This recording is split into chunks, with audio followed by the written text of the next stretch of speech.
আমি হরিপদ দাস। আমার স্বরচিত একটি লেখা স্বার্থের লোভে। এই পৃথিবীতে কত রকম বহুরূপী মানুষ আছে। ভালো মন্দ নিয়ে এই জগৎ বিশ্ব। কিছু মানুষ আছে স্বার্থের লোভে ভুলে যায় রক্তের সম্পর্কের কথা, ভুলে যায় মা বাবা ভাই বোনদের কথা। সব হয়ে যায় পর। দুদিনের জন্য আসা এই জগৎ বিশ্বে। কখন কে থাকবে না কে জানে।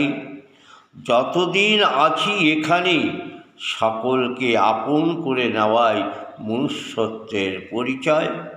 তবেই তো পাওয়া যাবে সকলের ভালোবাসা। এটাই তো জীবনের স্মৃতি হয়ে বেঁচে থাকবে চিরদিন।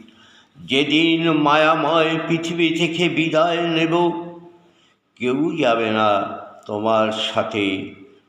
পড়ে রইবে তোমার নিথর দেহ জগৎ বিশ্বের মাঝারে। নমস্কার।